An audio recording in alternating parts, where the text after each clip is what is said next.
Comment alimenter la bataille de Verdun du côté français? On sait combien ces batailles de type industriel nécessitent des quantités absolument astronomiques de munitions, de nourriture, de renforts en hommes et en matériel. Les Allemands disposent de la plaine de Wavre et de la forteresse de Metz pour se ravitailler. Les Français ne peuvent pas disposer de voies de chemin de fer, mis à part la voie du Petit Meusien, qui est une voie étroite et dont les capacités de ravitaillement sont très limitées. Les autres grandes voies ferrées sont possiblement sous les obus allemands, sous le tir des Allemands. Donc il n'est pas question de ravitailler la bataille par voie ferrée. Comment faire ? Eh bien, dès le 18 février, c'est-à-dire avant même les débuts de la bataille, les Français vont organiser, sous la houlette du capitaine Douminc, qui est un des grands vainqueurs de la bataille de Verdun, vont organiser cette fameuse route reliant Bar-le-Duc à Verdun, que Maurice Barrès qualifiera de voie sacrée. Alors cette voie sacrée, de quoi s'agit-il ? Eh bien, c'est une voie terrestre, une route, qui avait été d'ailleurs élargie quelque temps avant, à une largeur de 7 mètres, et qui va permettre, selon un fonctionnement tout militaire, effectivement, de faire face à la bataille en termes de ravitaillement. Le capitaine Douminc met sur pied un système extrêmement rigoureux de circulation.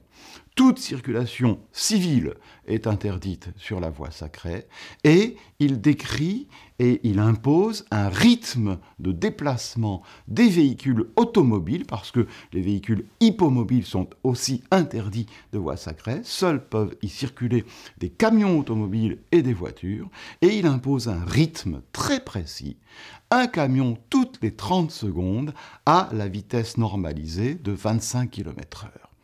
C'est à ce prix, si vous voulez, qu'une véritable nuée de camions, une kyrielle de camions va pouvoir effectivement ravitailler pendant plus de 300 jours cette bataille de Verdun.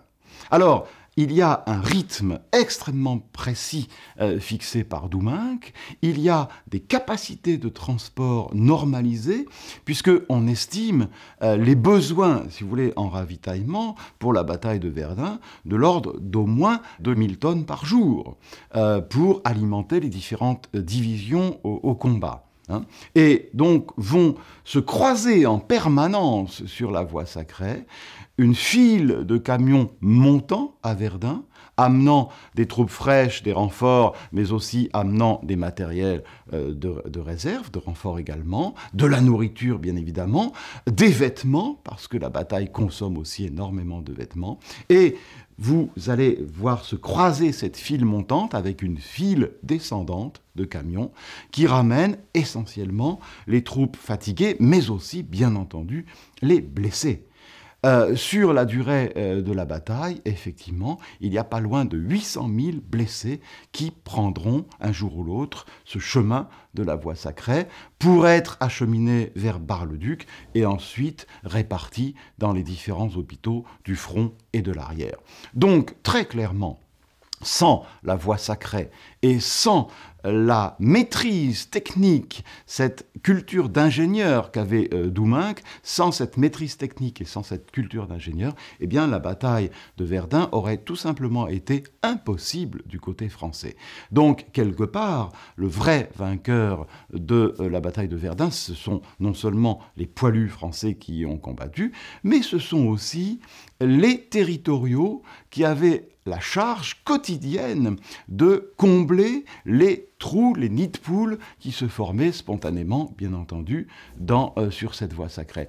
Plus de 2000 territoriaux étaient au travail chaque jour avec leurs pelles pour combler effectivement ces trous et pour rendre la voie sacrée la plus viable possible. Sans eux, point de victoire de Verdun non plus.